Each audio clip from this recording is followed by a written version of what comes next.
Good morning everyone. ఈరోజు ఈరోజు నుంచి టైం ఉన్నప్పుడు ఎంఎల్ మీద చిన్న పాడ్కాస్ట్ చేద్దాం అనుకుంటున్నాను. మరీ only murders in the building అంత ఇంట్రెస్టింగ్ కాకపోయినా ఏదో కొంచెం ఇంట్రెస్టింగ్గానే ఉంటుందని అనుకుంటున్నా. నాకు మెషిన్ లెర్నింగ్లో తెలిసిందంతా పార్ట్స్గా చెప్తాను. So starting with machine learning. అసలు మెషిన్ లెర్నింగ్ అంటే ఏంటి? ఏం లేదు, సెట్ ఆఫ్ అల్గారిథమ్స్ రాస్తాము టు మేక్ మెషిన్ ప్రిడిక్టివ్. ఆ డేటాని అది అండర్స్టాండ్ చేసుకొని డేటా మధ్యలో రిలేషన్షిప్స్ చూసి దాన్ని ద్వారా ప్రిడిక్ట్ చేసే అల్గారిథమ్స్ రాస్తాం. దాన్ని మెషిన్ లెర్నింగ్ అంటాం. ఈ మెషిన్ లెర్నింగ్ అనేది ఏఐలో సబ్ పార్ట్ అనమాట. ఏఐలో చాలా పార్ట్స్ ఉన్నాయి. ఏఐ అంటే మెషిన్కి హ్యూమన్ థింకింగ్ ఇవ్వడం, అంతే కదా. దాంట్లో ఒక పార్టే ప్రిడిక్షన్. ఆ ప్రిడిక్షన్ చేసేదంటే ఎంఎల్. అండ్ తర్వాత డీప్ లెర్నింగ్ ఏంటంటే mainly use it for unsupervised. So machine లెర్నింగ్లో కూడా అన్సూపర్వైజ్ ఉంటుంది. డీప్ లెర్నింగ్ అన్సూపర్వైజ్ దానికి దీనికి తేడా ఏంటంటే ఫీచర్ ఎక్స్ట్రాక్షన్. ఇక్కడ డీప్ లెర్నింగ్లో ఫీచర్ ఎక్స్ట్రాక్షన్ అనేది వితౌట్ నో హ్యూమన్ ఇంటర్వెన్షన్ ఆటోమేటిక్గా లెర్నింగ్ రేట్ ద్వారా నేర్చుకుంటుంది. ఆటోమేటిక్గా ఫీచర్ ఎక్స్ట్రాక్ట్ చేసుకొని దెన్ సమ్ అల్గోరిథమ్స్ అప్లై చేసి ప్రిడిక్షన్ ఇస్తుంది. డీప్ లెర్నింగ్ ఈజ్ బెటర్ అని చెప్పొచ్చు అందుకే. అండ్ దెన్ మెషిన్ లెర్నింగ్ అయింది, డీప్ లెర్నింగ్ అయింది, తర్వాత NLP, natural language processing. So ఇది టెక్స్ట్ అనాలిసిస్ చేస్తుంది, సెంటిమెంట్ అనాలిసిస్ చేస్తుంది, so on. And computer vision. So it is boom, ఇప్పుడు బూమ్లో నడుస్తుంది కంప్యూటర్ విజన్. వీడియో ప్రాసెసింగ్ అని, ఇమేజ్ ప్రాసెసింగ్ అని, ఆబ్జెక్ట్ డిటెక్షన్, సో ఆన్. ఇప్పుడు నార్మల్ కార్స్లో కూడా ఆటోమేటిక్ కార్స్ వచ్చేసాయి. So computer vision playing an important role there. ఇంకా జెన్ఏఐ ప్రెజెంట్ ఇప్పుడు ఇన్ఫర్మేషన్ ప్రిడిక్ట్ చేయకుండా ఇన్ఫర్మేషన్ జనరేట్ చేస్తుంది. LLMs are the examples of GenAI. Text to text జరుగుతుంది, ఇమేజ్ టు టెక్స్ట్ జరుగుతుంది, వీడియో టు టెక్స్ట్ జరుగుతుంది. So ఇలా ఉన్నాయి ఏఐలో ఫీల్డ్స్. సో మనం ఈ పాడ్కాస్ట్లో ఏంటంటే మెషిన్ లెర్నింగ్ గురించి తెలుసుకుందాం. What is machine learning already చెప్పేసాం. ప్రిడిక్షన్ చేయడానికి యూస్ చేస్తాం. కొన్ని డేటా సెట్ని ట్రైన్ చేసి ఆ డేటా నుంచి యూస్ఫుల్ ఇన్సైట్స్ని తీసి ప్రిడిక్ట్ చేయడానికి ఇది machine learning. So part 1, part 2. Part 1 ఏంటంటే సూపర్వైజ్డ్ అండ్ పార్ట్ 2 ఏంటంటే అన్సూపర్వైజ్డ్. ఇప్పుడు మనం పార్ట్ 1 మాట్లాడుకుందాం. సూపర్వైజ్డ్ అంటే మనకు ఒక సెట్ ఆఫ్ డేటా ఉంటుంది, ఆ డేటాకి లేబుల్స్ ఉంటాయి. సో సూపర్వైజ్డ్లో కూడా మళ్ళీ 2 టైప్స్ ఉంటాయి, classification and regression. So classification అంటే మనం either making decisions yes or no, true or false, movie చూస్తాడా లేడా, అలా పెద్ద డెసిషన్ ట్రీ ఉంటుంది క్లాసిఫికేషన్లో. సో ఒక ఎగ్జాంపుల్ చెప్పుకుంటే, సరే తిను ప్రభాస్ ఫ్యానా కాదా అనేది మనం క్లాసిఫై చేయాలి, ప్రిడిక్ట్ చేయాలి, అవునా ట్రూ ఆర్ ఫాల్స్. సో దానికి సపోజ్ ఒక డెసిషన్, 2 డెసిషన్స్ ఉన్నాయి. తను రీసెంట్గా ప్రభాస్ న్యూ మూవీ చూస్తే దెన్ ఎస్. అండ్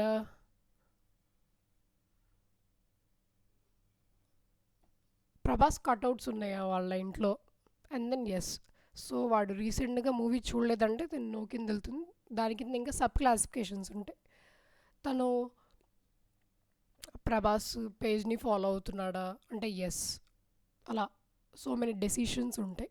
అలా డెసిషన్స్ వెళ్ళి లాస్ట్ పార్ట్లో we classify yes or no.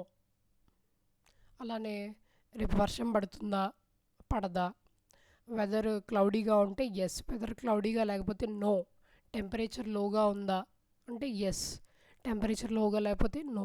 అలా ఇలా క్లాసిఫై చేస్తూ ఉంటాం క్లాసిఫికేషన్లో. అలానే రిగ్రెషన్లో అయితే మనం ఏంటంటే ప్రిడిక్ట్ చేస్తాం. డేటాని బట్టి మనం ప్రిడిక్ట్ చేస్తాము ఏది ఏవి యాపిల్స్, ఏవి ఆరెంజెస్, వాటికి లేబుల్స్ ఉండవు. లేబుల్స్ ఉంటాయి, అన్సూపర్వైజ్డ్లో లేబుల్స్ ఉండవు. అలా. సో క్లాసిఫికేషన్లో టైప్స్ ఉన్నాయి అండ్ రిగ్రెషన్లో కూడా టైప్స్ ఉన్నాయి. ఆ టైప్స్ మాట్లాడుకునే ముందు ఫస్ట్ మనం అసలు డేటాని ఎలా క్లాసిఫై చేస్తాం అనేది తెలుసుకోవాలి. డేటాని మనం 2 టైప్స్గా క్లాసిఫై చేస్తాం: testing and training data. Training డేటాలో మనం డేటాని ట్రైన్ చేసి వేరియబుల్స్ మధ్య రిలేషన్స్ చూసి, అదే ఫీచర్స్ మధ్య రిలేషన్ చూసి కొంత ప్రిడిక్షన్ ఇస్తాం. టెస్ట్ డేటాలో ఏంటంటే ఆ ట్రైనింగ్ డేటాలో ఉన్న ఇన్సైట్స్ చూసి టెస్ట్తో మళ్ళీ మ్యాచ్ చేస్తాం whether it is working or not. So అలా మనం 80/30, 70/30 చేయొచ్చు టెస్టింగ్, ట్రైనింగ్. అండ్ ఇలా డివైడ్ చేసేది మనకి set of 2 algorithms or more ఉన్నాయి, కాకపోతే ఇంపార్టెంట్గా వాడేది 10 ఫోల్డ్స్. 10 ఫోల్డ్స్లో ఏంటంటే ప్రతి దాంట్లో ఫస్ట్ 7 అవి, ప్రతి ఇటరేషన్లో ఫస్ట్ 7 అనేది ట్రైనింగ్ ఉంటే నెక్స్ట్ 3 అనేది టెస్టింగ్ ఉంటాయి. అలా ఎన్ నెంబర్ ఆఫ్ ఇటరేషన్స్ అంటే 10 ఇటరేషన్స్ జరుగుతాయి. 10లో ప్రతిదీ అలా జరుగుతుంది. అంటే అక్కడ ర్యాండమ్గా తీసుకున్నాం. ఈ ఫస్ట్ 10లో let's take 10 samples. First 10 samples first 7 అనేది ట్రైనింగ్ అయితే నెక్స్ట్ 3 అనేది టెస్టింగ్ ఉంటాయి. అలానే నెక్స్ట్ ఇటరేషన్లో లాస్ట్ 7 అనేది ట్రైనింగ్ అయితే ఫస్ట్ 3 అనేది టెస్టింగ్. అలా మనం పర్మిటేట్ అవుతూ ఉంటాయి for 10 number of iterations. So ఇవి బిగ్ టైప్ ఆఫ్ డేటా సెట్కి సెట్ అవుతుంది. 10 ఫోల్డ్స్ కాదు, మనం కే ఫోల్డ్స్ యూస్ చేస్తాం. కే అనేది మన ఇష్టం. And next leave one out అదొకటి ఉంది. దీంట్లో ఏంటంటే సపోజ్ నా దగ్గర 10 శాంపిల్స్ ఉన్నాయి. 10 శాంపిల్స్లో ప్రతి ఇటరేషన్కి ఒక శాంపిల్ నేను టెస్టింగ్గా పెట్టుకుంటా. ఆ ఒకటి అనేది పర్మిటేట్ అవుతూ ఉండొచ్చు. సో దిస్ కైండ్ ఆఫ్ అనేది స్మాల్ డేటా సెట్స్కి యూజ్ అవుతుంది. ఇలా మనం టెస్టింగ్ అండ్ ట్రైనింగ్ని డివైడ్ చేసి మోడల్తో ఎవాల్యుయేట్ చేస్తాం.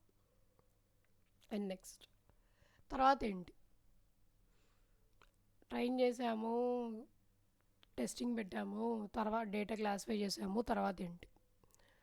తర్వాత ఏముంది, మోడల్ని మనం క్లాసిఫై చేయాలి ఆ డేటాని బట్టి.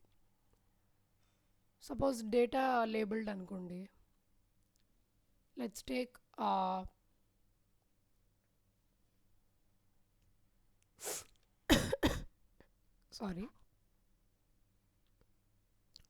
ఓకే.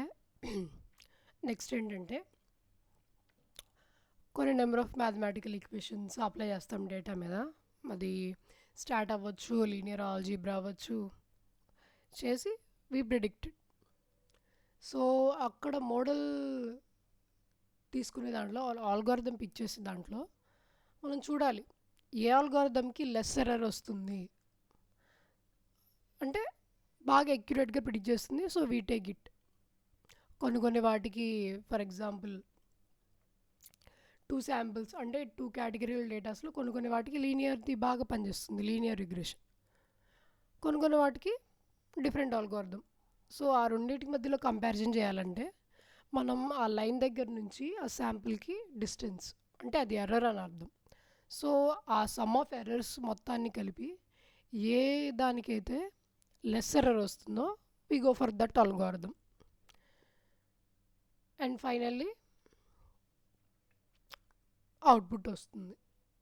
సో టుమారో ఏంటంటే మ్యాథ్ రిలేటెడ్ గురించి కాస్త చేద్దాం. లైక్ స్టాట్లో హిస్టోగ్రామ్స్ తర్వాత మనం ప్రాబిలిటీ డిస్ట్రిబ్యూషన్ ఎందుకు తీసుకుంటున్నాము అవి డిస్కస్ చేద్దాం. Thank you. నచ్చితే లైక్. బాయ్.